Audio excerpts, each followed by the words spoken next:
Good evening, everyone. It's Dr. Shiva Ayyadurai. It is 6:30 p.m. This is going to be a very tight and condensed broadcast to bring all of you up to date on our historic lawsuit, but more importantly, what we've uncovered.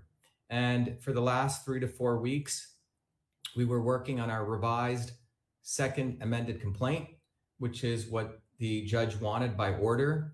And we were adding the new discoveries we've made.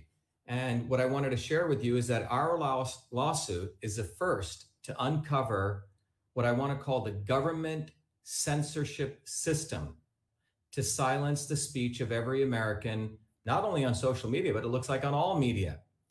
As many of you know, in September of 2020 is when we discovered this infrastructure first existed, because I was the first victim of it while I was running for United States Senate. And I'm going to read you portions of the lawsuit.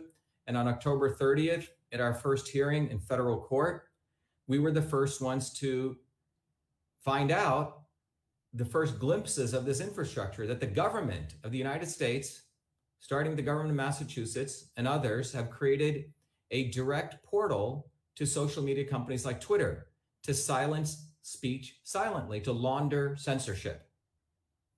And again, we don't expect any of the media to cover it, because the media will only cover buffoons who don't really want to fight it, like Trump, okay? Trump is about making money off everything. Our lawsuit, which is being supported by you, is not about making money, it's actually about winning. So on October 30th is when we discovered this infrastructure. On May 20th and 21st, the night before that, in our 20 hours of hearing, the night before that, where I was representing myself against 7 lawyers, the night before that, we discovered the playbooks. The playbooks, which were written by the defendants in my lawsuit, which expose the actual system that they've created to silence speech of every American. And then more recently, one of our volunteers discovered the long fuse report written by these same election officials and government actors who think that they will tell all of us how they want the world to be. And in particular, they are committed to violating the First Amendment. And that's what our lawsuit alleges in that. So I'm going to walk you through our lawsuit. Then I'm going to share with you the diagram. Every line in that diagram is backed up by facts that anyone can find publicly. And it is, for the first time, we're going to share this about the infrastructure, the enterprise that election officials and government actors have created to coordinate the silencing of speech of every American.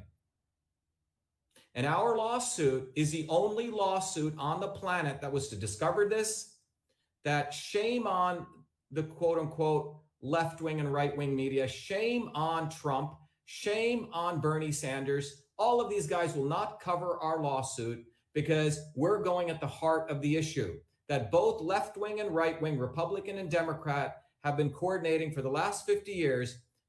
And it was heightened with the Patriot Act after 9/11 and gone to where we are today with the formation of CISA, by the way, signed by Trump, to ensure the silencing of speech. Again, our lawsuit is the first to uncover. So let me jump right in. First of all, I want to encourage everyone to go to winbackfreedom.com. Winbackfreedom.com. If you type in right here, winbackfreedom.com, you will find all the elements of this historic lawsuit there for everyone to read. And I encourage all of you to go read it. We're going to read a section of it right now so all of you understand what's going on. It is a 75-page lawsuit that I worked with our attorneys to put together. And it's a very important document because every American, everyone on the planet should read this. But I guess it takes unfortunately, they don't expect, nerds or quote unquote engineers or scientists like myself to ever run for office, because this is all controlled by a bunch of elites who get to run for office and it's their insiders. But because I decided to run for office with all of your support, because they try to screw us, and because we were relentless, we have figured out how they basically have created an infrastructure with the desire to violate the First Amendment. And that's what I want to go over with you today. All right, so let me begin by encouraging everyone, first of all, to go to winbackfreedom.com. And I want to also emphasize to everyone that I want all of you to take the opportunity when you go to winbackfreedom.com to be part of this movement. And we've made it accessible to everyone. Everyone donate just $1, because this is not about others who are just raising tens of millions of dollars, be it for election fraud. God knows what they're doing with their money. But this is about building a movement to recognize that the First Amendment in this country has been violated. We don't have freedom in this country. Let's stop talking about fighting for freedom. It's been lost. So let's remove our rose-colored glasses. The other thing that we want to emphasize, we need to win back freedom, but we need to understand the devastation that's taken place to freedom. And that's what our lawsuit is bearing naked for the world. All right, so first of all, I want everyone to go to winbackfreedom.com, and I want to walk you through what we've put together for all of you, because you guys asked for this and wanted it, and we've delivered. So if you go, first of all, I want everyone to donate $1 because I want you to be part of this. All right, so it says on July 22nd, 2021, Dr. Shiva, per order from the court, filed a revised second amended complaint, which includes the latest discovery of the domestic censorship infrastructure, a 24/7 speech surveillance system to surveil, blacklist, and silence Americans created by the RICO defendants. Our case is a RICO case, all right? And these defendants have worked with Twitter, with the Harvard Belfer Center, with the Department of Homeland Security, CISA, and billionaires, including Pierre Omidyar and Mark Zuckerberg. All of these, none of these people are elected by you or I. And to name a few, and you can click on, you can go get the whole lawsuit complaint here. And then there's also a report to the Long Fuse Report. This Long Fuse Report is, in my view, without hyperbole, as important as the finding of the Pentagon Papers. Because a Long Fuse Report done by these academics who are monitoring my speech, as I'll talk about, is all about the fact that they've been surveilling, blacklisting, and censoring Americans, domestic, and they wanted to circumvent the First Amendment. And I'll talk about that. So I want you guys to go here and you'll see everything is put up. It took us a lot of effort to put this. So what I want to do is I want to now bring up a document, which is the actual lawsuit. So I want to walk you through the introduction of this lawsuit, okay? And I'm going to read it. But the reason I want to read this is because there's the introduction, and then you have all the details. So I'm going to read the first few pages, and I want everyone to listen carefully so all of you understand what's really going on in the United States. And the fact is that we've lost freedom. So let me begin here. It starts by saying, this case is about the government surveilling and blacklisting a minority. To all the left elite liberals, yeah, I'm a minority, okay? Who you so claim that you're so much against racism.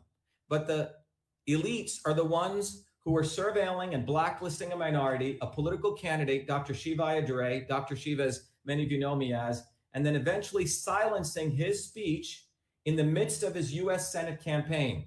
Because, why do they do it? Because I criticized government officials, which is, by the way, the most afforded speech by the First Amendment. And thereby they violated my First Amendment rights, the foundational principle of the United States. Starting in June of 2020, Dr. Shiva, a candidate for US Senate, as many of you know, in Massachusetts, was one of the top 6 individuals. This is what came out in the Long Fuse Report, which we discovered on June 29th. The Long Fuse Report. So it's a 300-page report. I'm listed in there 22 times, ranked as equal to Trump as a repeat spreader. Okay? Quite amazing. But I'm not funded by billionaires. I'm not in the left wing or right wing camp. If anything, the Republican GOP does not want an independent base. But what the report said, I was one of the top 6 individuals in the United States who had been identified in the Long Fuse Report as an influence operator. So that's per the playbooks. Remember, the defendants created a playbook, okay? And as an influence operator in the playbook, okay? Let me bring this down again. Created by the difference. And it said that I was under 24/7 surveillance by teams working 4-hour shifts. This is starting as early as June 2020. And they were using an infrastructure of technology and relationships as shown in Exhibit A, and I'm going to bring that up, co-architected by these defendants. The state election director of Massachusetts, the executive director of NASA, all of these people are part of creating an infrastructure, and their names are on the playbooks, and they don't want to hear it. They're freaking out right now because they thought I would just walk away and be happy getting on Twitter. Homie, don't play that game. You know, these people thought that I would just be happy just getting a little thing and walking away. The issue here is these are elected election officials and non-government or government actors, including Twitter, who have created an infrastructure. So what does that infrastructure look like? Well, I'll show you that shortly. The diagram is quite amazing. But before I go there, let me just continue reading this, okay? What this says is, starting in October of 2017, government officials concluded that though the nature of US elections was decentralized, which means spread across 100,000 jurisdictions and using different kinds of, machines, diverse methods, paper and electronic. And they actually admitted the fact that we had all these different kinds of machines was actually the best way to do cyber hacking. Decentralization is good, they admitted. And this was at a March 21, 2018 US Senate Intelligence Committee hearing.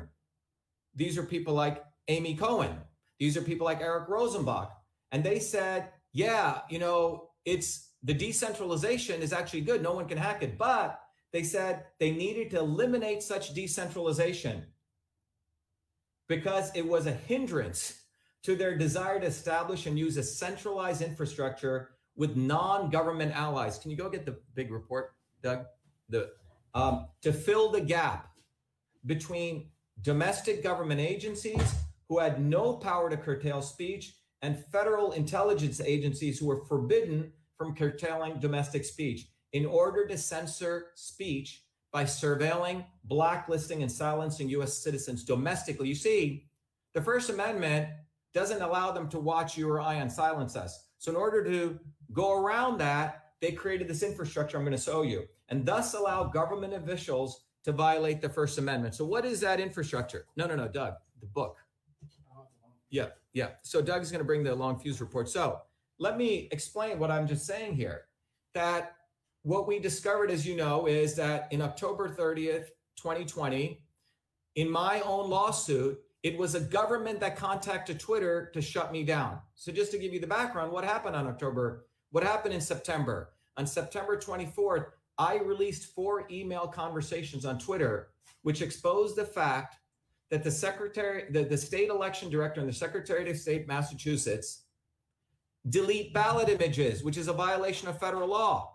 Now, they could have disagreed with me and, tweeted back at me, but that's not what they did. When I put the 4 emails exposing the state election director and her name on those emails, she contacted through this enterprise the executive director of the National Association of State Election Directors, who use this infrastructure. And they were all acting like Mickey the Duns. Oh, we don't know. Shiva just put out a tweet. No, they had created an infrastructure, which again, I'm going to show you shortly. Using that infrastructure, Twitter jumps when government calls because Twitter needs government. Why does Twitter need government? Well, Twitter needs Section 230. And when government calls, Twitter jumps. Otherwise, their stock valuation tanks if they lose Section 230. All right? So when I put up those 4 email screenshots on September 25th, the state election director, who's a lawyer, and we found out she's not just a lawyer, she sits on the executive committee of the CISA Government Coordinating Council. She, who has a degree in history, sits on the board of the MIT Data and Elections Council laboratory. She's also a member of the US Election Assistance Commission. She's everywhere. So when she, with her force, her name behind it, contacted Twitter, Twitter had no choice but to remove a US Senate candidate. And what's that infrastructure I'm talking about? That our lawsuit is the first to discover. And this is why all of you must become citizens journalists and share this. So let me bring that up. All right. Again, this is the first time you're going to see this diagram, and it's going to blow your mind because it's sick. It's disgusting what's happened to this country. Here we go. Okay? What do you see here? What you see in this diagram, it's titled How It Works. How election officials and government actors coordinate with platforms to silence speech. And I'm going to walk you through this. Well, here is this woman up here, Michelle Tassinari, who's a woman that had me taken off Twitter in the middle of my election campaign. 250,000 followers. That's how I raised $1 million. In the middle of my election campaign between September 25th, because of her, because she wanted to protect herself, as our lawsuit states. She wanted to make sure that she wouldn't suffer a custodial sentence. She used this entire infrastructure to shut down a U.S. Senate candidate between September 25th and November 4th. I was locked out, in and out. Our campaign of 3,000 volunteers, our incredible volunteers who busted their buns in stand-ups. And by the way, starting on September 4th, what was the slogan of our election campaign? Stop election fraud. We did 4 protests outside Tassinari and Galvin's office. And so, but when I shared those 4 email screenshots, she unleashed her infrastructure. I was a canary in the coal mine, everyone, that they tested their infrastructure because they're getting ready to go after members of Congress. So let's look at this. All right, so there is Miss Michelle Tassinari. Over here is her job. Her job as state election director is to coordinate elections in towns, certify voting machines. It's not to silence a U.S. Senate candidate.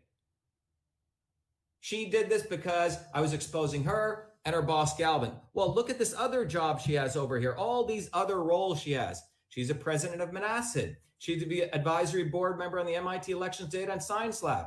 She's on the executive committee of CISA. What is CISA? And everyone better learn what CISA is, because your dear old fellow, Donald Trump, who claims that he's for protecting us, he's the one who signed CISA into law.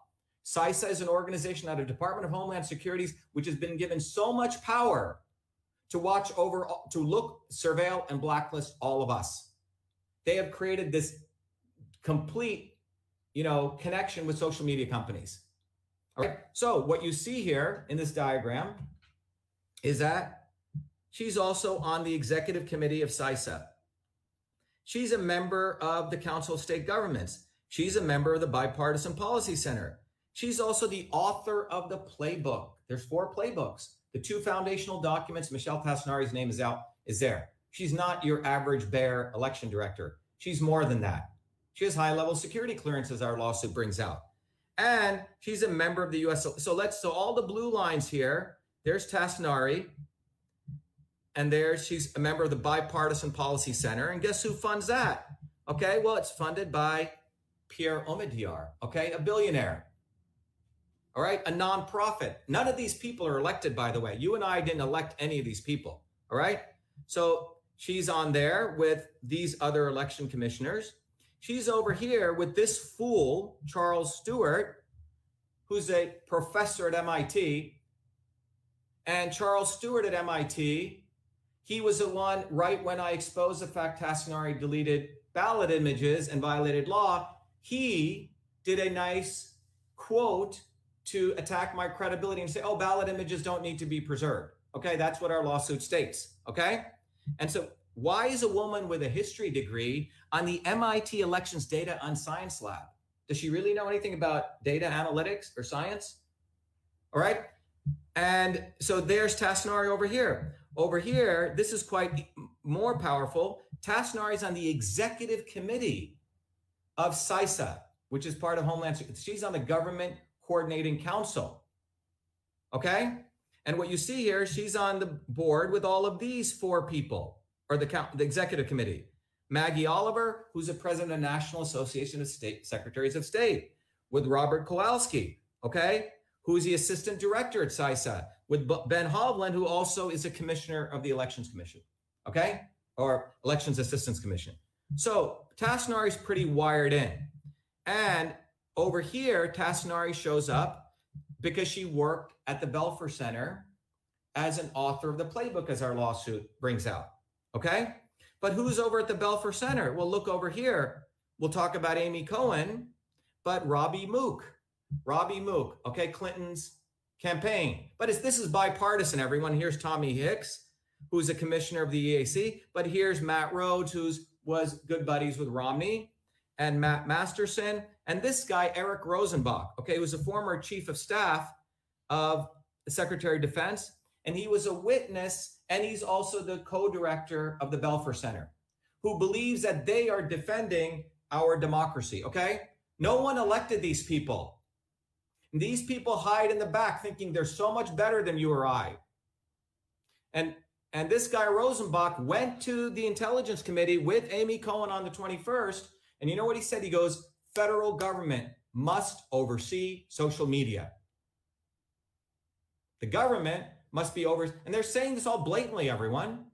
Go look at the March 21st hearing. But when he gave the March 21st hearing, he's there with Cohen and John Kondos, okay, who was a former head of NAS. Now, all these three people are very, all together with Amy Cohen. Amy Cohen is the executive director of the National Association of State Election Directors, NASID, which is a force of 50 state election directors, a government actor. So on September 25th, when I put out that tweet, Tassinari contacted Cohen, and it's all in court testimony. She unleashed this infrastructure, and this is what I want everyone to understand. When you look at this infrastructure, what do you see here? What you see here is these people here and these folks here all believe that we need to stop misinformation, quote unquote, and quote unquote disinformation. Nowhere in their discourses, who the hell is deciding what's misinformation and disinformation?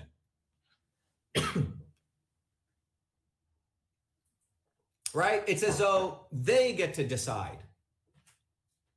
Not that this country was built on the marketplace of ideas, diversity of ideas, real diversity. All of these people, many of them are the same ones who speak out against quote unquote racism. But I'm a brown-skinned Indian guy, a minority, and they did not want me. They wanted me shaking my head, okay, so everything is fine. That's what they wanted. Because in their box, Indians like me are supposed to stay in their box. I'm not supposed to speak out. I'm supposed to be a Gandhian, okay? That's what they really don't like. Because deep down in them, they do not want the diversity of ideas. And we have to understand the diversity of ideas is what leads to science and innovation. And that's what made America great. It's innovation, and it comes from all sorts of wild ideas in the open marketplace of ideas. These guys do not like that.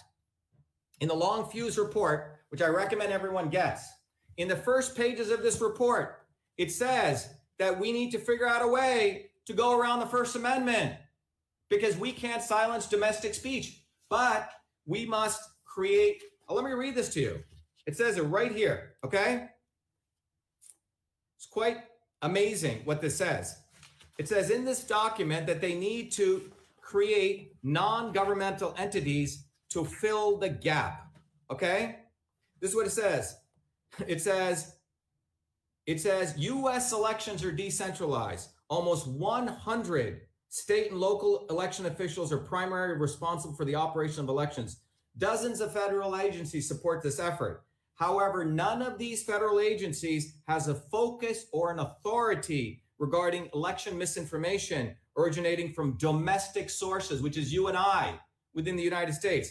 This limited federal role reveals a critical gap for non-government entities to fulfill. They're saying that we need to launder censorship. So what they did, everyone, what our lawsuit, again, was the first to discover, and by the way, Tucker Carlson won't cover this because he'll just talk about when it's necessary to get your eyeballs. Stop following that fool, little preppy boy. Okay, what you see here is that these people, these non-governmental government actors, okay, since 2017, have been creating these blueprint documents. They're all right here, all publicly available. But I guess it takes a guy who still values the First Amendment to connect the dots. These documents are the playbooks. Here's a long fuse report, so the playbooks over here were created by the defendants and these folks who think they know better, right? And the playbook outlines step by step how they will silence speech, how they'll brand someone an influence operator. That's what they did to me. So they were surveilling me since June. They had blacklisted me as a repeat spreader, as they call it, someone whose word goes viral. I'm noted as top 6 people in the long fuse report. And then what they've done is these documents are the blueprints to these groups, CISA out of Homeland Security, NASA and NAS, and the Department of State. And these groups, using those blueprints, have created, through a nonprofit, an infrastructure called the Election Infrastructure ISAC, brought to you by a nonprofit agency, which guess who funds that? Look over here, Pure Omidyar, okay? Through the Democracy Fund. So, and this organization works with the Partner Support Portal, and these people also work with a bunch of people over here at the Election Integrity Project over at Stanford. And in fact, one of those fellows in January of 2020, I noticed someone went on my Wikipedia page and said that Dr. Shiva is a pseudoscientist. Totally defamatory. Forget the fact I busted, for all those degrees, have published in Nature and Cell. But this fool, and we know his name because you can go look it up, Ashwin Ramasamy, it's all facts. Okay, this fool who thinks he's, the nerd of the century, that he knows better than everyone else. Okay, this guy went on Wikipedia and said I'm a pseudoscientist. And at that time, on January of 2020, I was saying, wow, is this related to what's going on in my lawsuit? Well, guess what? We found this guy is one of the authors of the long fuse report, which was tracking me. So what they wanted to do was that's what they do, right? They want to make someone who brings out the truth, who's got all those MIT degrees and credentials, they have to unleash hell to destroy my credibility. So they use that guy. They use this guy, Charles Stewart, and Amy Cohen, by the way. Let's talk about her. Amy Cohen, again, I don't know how she becomes an expert in cybersecurity. She's giving a talk at the Senate Intelligence Committee. She's also over here on the Global Cyber Alliance advisory member. And she works with all these people. One of the people she knows through this is the director at Associated Press, because he's also on here. And when I said, look, ballot images were deleted, guess who did the hit job on me? AP, Associated Press. Guess who gave an interview over there saying that ballot images don't need to be preserved? This guy, Charles Stewart. This is the enterprise that we're talking about. They had an enterprise that was used to not only silence me, they were surveillancing me, blacklisting me, but when I exposed the fact that a state election director had violated federal law, and forget even that, just the fact I criticized her, and to protect herself, because she knew I had lots of followers, she knew I'm running for Senate, she unleashed this infrastructure to silence a US Senate political candidate. We have every right. That's what the First Amendment allows us, to critique our government. And I'm running on top of it for US Senate. So they don't want this diagram coming out, but every line in this diagram, every interconnection, right? You can look it up yourselves. You may have a different opinion. But finally, what I want to end with is over here, you see these 3 little people over here. When Michelle Tassinari contacted Amy Cohen to silence me, that went over to Twitter. Well, right here is a woman called Stacia Cardilla. She is the deputy general counsel at Twitter. She filed a false affidavit. She said, we decided to take Dr. Shiva off. The government had nothing to do with it. Remember, I was taken off on September 24th, all the way into my election was over on November 3rd. After that, I was back on Twitter. And then when I again shared those 4 screenshots on February 1st in a class I was teaching, bang, I'm taken off again within 17 minutes. Well, this woman, Stacia Cardilla, lied through her teeth in her affidavit, and we brought it up to the judge. She said, oh, Twitter decided to take Dr. Shiva off. We first did a review, and then we did this. It took 3 days. Well, I was taken off in 17 minutes. I brought that up to the judge. And she acted as though she didn't even know who Tassinari was. Well, guess what? We found a document saying that she participated in a winter conference, the NACID winter conference, that she concealed from the court. She knows all these people. So I have to get going to a class, but I just wanted to give you guys, because everyone's been asking me, what's going on with your lawsuit, Dr. Shiva? This is how it works. This is how election officials, and I'll do a whole nother long session tomorrow. We're just beginning, everyone. We are just beginning. But I can tell you this, that we have lost freedom in this country. And it's not going to come from Donald Trump. Donald Trump takes a real solution. And you know, I supported him. I gave him money. I put up signs for him. But he takes a real solution and then he gives a fake solution. I mean, he takes a real problem and delivers a fake solution. He makes money, guys. That's what he's about. Our movement, by volunteers, by people like you, is actually about going after them and making them accountable. They try to get away with what's called qualified immunity. These people knew what they did. There's case law saying they should not be doing that, and yet they did it. And you know why this is happening? Because the American people have been outsourcing their activism to scumbags called Republicans and Democrats, to Bernies and Trumps. I'm sorry, that's the way it is. I have to tell you the truth. So it's time that you all become part of a movement, a bottoms-up movement. Go look at the history of the American working class. We didn't get anything given to us. It was through struggle, through building movements. You know what you want to think about? Think about The Godfather, a bunch of, the Dons sitting around a table. And in the old days, they split up territories. You know what they split up today? They split up narratives.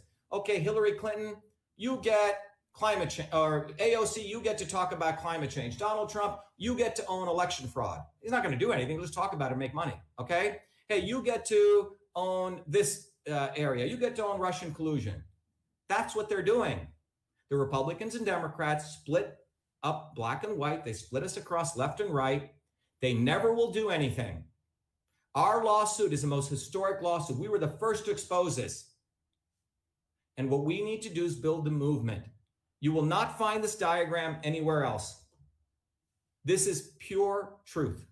It is truth because what we're sharing here is in our lawsuit. Everyone should go check it out in the lawsuit. Everything is in there. We are sharing with people what's actually going on in this country. What's actually going on is they've created an infrastructure. We call it the censorship system. They've created this system to launder censorship. So when you go through this diagram, what you're seeing here is these government actors right here. What's going on here? State of election officials can use a nonprofit to shut down a US Senate candidate. This is called laundering censorship. So you know what? They can say, we didn't do it. They did it. No, you did it because you're the ones who created this entire infrastructure. That's why our lawsuit is a RICO lawsuit. We're bringing it's an enterprise. And I want all of you, if you're serious about this country and you really want to save this country, step one, we've lost the First Amendment. I was a canary in the coal mine that they tested this on. The next is going to be a member of Congress. And go to winbackfreedom.com, donate $1, be part of this movement, because without freedom, there will be no access to truth. There'd be no health, and it's game, set, match. But most importantly, the reason they want to censor us is they want to cut the neck off real diversity. The diversity that they talk about, black, yellow, white, whatever, transgender, that's not real diversity. Real diversity is a diversity of ideas. Places like Harvard have created a multiracial aristocracy. They got black people, yellow people, but they all think the same way. That's what they want. The issue is we need a diversity of ideas, real diversity. These people are actually the real racists. They want to segregate everyone into little boxes. They don't want me to have a different thought. They don't want you to have a different thought. They hate the First Amendment. They want to go back to the British Commonwealth. That's what we have to get in our heads. They hate the First Amendment. There's a reason the zeitgeist that's this fool, Harry, is here a month ago, and he says the First Amendment is bonkers. I want you guys to think. I want you guys to go to Win Back Freedom, read this lawsuit, analyze this diagram. Share it with your friends. It's time you wake up and recognize you got to let go of Republican and Democrat. That's what this is about. I'll come back tomorrow, but go to winbackfreedom.com. $1. It's easy for you to be part of this movement, but study this lawsuit. It's the second, third PhD, okay? Thank you. Be well.